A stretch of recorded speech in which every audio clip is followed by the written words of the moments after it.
வணக்கம் நண்பர்களே, இது தமிழ் நண்பன் ஷார்ட்கட் சேனல். இப்போ நான் பார்க்க போகிறது மெட்ராஸ் ஹைகோர்ட் விசி ஹோஸ்ட் இந்த போஸ்டிங் சம்மந்தமான தகவல் தான். முதல்ல பார்த்தீங்க அப்படின்னா, இந்த விசி ஹோஸ்ட்டுக்கு எத்தனை பணியிடங்கள் அப்படின்னு பார்த்தீங்கன்னா 75 காலி பணியிடங்கள். ஸோ 75 காலி பணியிடம். குவாலிஃபிகேஷன் அப்படின்றது நமக்கு தெரியும், டிகிரி படிச்சிருக்கணும். டிகிரியில் நிறைய இது கொடுத்துருக்காங்க. கம்ப்யூட்டர் ரிலேட்டடாக கம்ப்யூட்டர் சயின்ஸ், அது இன்ஜினியரிங்காக இருந்தாலும் சரி, டிப்ளமோவாக இருந்தாலும் சரி, டிகிரியாக இருந்தாலும் சரி, இது கம்ப்யூட்டர் ரிலேட்டடாக இருக்கிற எல்லா சப்ஜெக்ட்டுமே வந்து உங்களுக்கு எலிஜிபிள் தான். ஸோ இதுக்கு அப்ளை பண்ணுற டேட் வந்து முடிஞ்சுது. பட் இது அப்ளை பண்ணினீங்க அப்படின்னு பார்த்தீங்கன்னா மேக்ஸிமம் வந்து நிறைய கேண்டிடேட்ஸ் அப்படின்றது அப்ளை பண்ண மாட்டாங்க. ஒரு 10ஆம் வகுப்போ 12ஆம் வகுப்போ நீங்கள் படிக்கிறீங்க, அதுக்கு அப்ளை பண்ணுறீங்க அப்படின்னா அதில் காம்படிஷன் அப்படின்றது வேறு. டிகிரி லெவல் அப்படிங்கிறப்ப காம்படிஷன் வேறு. அதுலேயும் பர்டிகுலராக இந்த சப்ஜெக்ட் கம்ப்யூட்டர் நாலேஜ் இருக்கிற சப்ஜெக்ட் மட்டும்தான் நீங்கள் அப்ளை பண்ணணும் அப்படின்றப்ப காம்படிஷன் அப்படின்றது மிக மிக மிக குறைவு.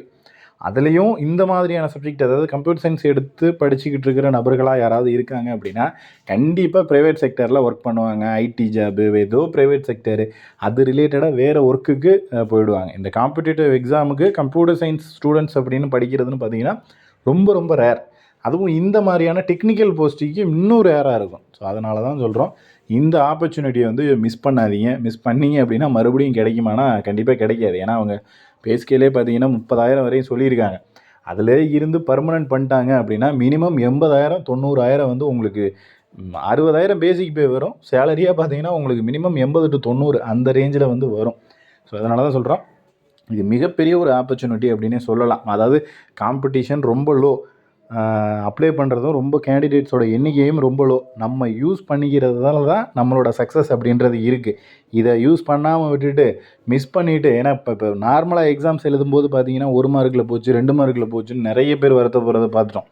ஸோ அந்த மாதிரிலாம் இல்லாமல் 75 போஸ்ட்டு நமக்கு தான், 75ல் ஒரு போஸ்டிங் அப்படிங்கிறப்போ கண்டிப்பாக அசால்ட்டாக ஈஸியாக அடிச்சுட்டு போய்கிட்டே இருக்கலாம். அதுவும் முழுக்க முழுக்க அவங்க டெக்னிக்கல் அதை மட்டும்தான் பார்ப்பாங்க. அப்படிங்கிறப்போ கண்டிப்பாக நம்மளால் உள்ளே போக முடியும். ஓரளவுக்கு சப்ஜெக்ட் நாலேஜ் இருந்தாலே போதும். நம்ம ஸ்டடி மெட்டீரியல் அப்படின்றது ப்ரொவைட் பண்ணுறோம். அதுக்கு வந்து 500 பே பண்ணணும்.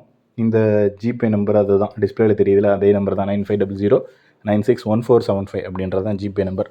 அதுக்கு 500 அமௌண்ட் பே பண்ணிவிட்டு வாட்ஸ்அப்பில் ஸ்க்ரீன்ஷாட் போட்டுட்டு நீங்கள் என்ன போஸ்டிங்க்கு அப்ளை பண்ணியிருக்கீங்க சிவி ஹோஸ்ட் அப்படின்னு டைப் பண்ணி அனுப்புனீங்க அப்படின்னா உங்களுக்கு மெட்டீரியல்ஸ் அப்படின்றது பிடிஎஃப் ஃபார்மெட்டில் வித்தின் 2 மினிட்ஸ் அதுலேயே வந்து உங்களுக்கு பிடிஎஃப் ஃபார்மெட்டில் கொடுத்துருவோம்.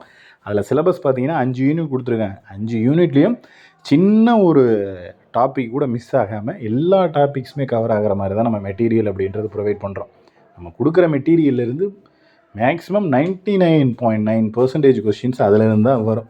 எக்கு தப்பில் ஒரு கேள்விகள் எனக்கு தெரிஞ்சு 1 அல்லது 2 கேள்விகள் மிஸ் ஆகலாம். மிஸ் ஆகிறதுக்கு வாய்ப்பே இல்லை. அப்படி ஒரு வேளை ரேராக மிஸ் ஆச்சு அப்படின்னா ஒரு 2 கேள்விகள் வெளியிலேருந்து கேட்கலாமே தவிர அதை தாண்டி வந்து கொஷின்ஸ் அப்படின்றது இருக்காது.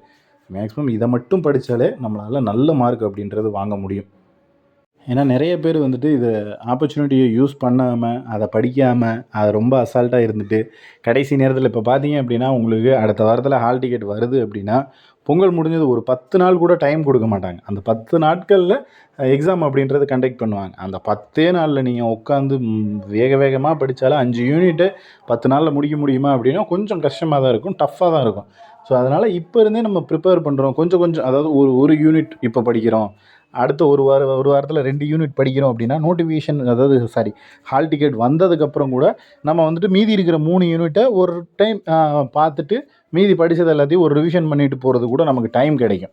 பட் அதை விட்டுட்டு கடைசி ஒரு வாரத்தில் 5 யூனிட், ஒரு நாளைக்கு ஒரு யூனிட்னா என்ன டாபிக் படித்தோம், என்ன புரிஞ்சுக்கிட்டோம், நம்ம அதில் என்ன கொடுத்துருக்காங்க அப்படின்ற மாதிரி எதுவுமே தெரியாமல் போயிடும். ஸோ அதனால தான் முடிஞ்ச வரைக்கும் இருக்கிறத இப்போ இருந்தே படிக்க ஆரம்பிச்சிருங்க அப்படின்னு சொல்ல வரோம்.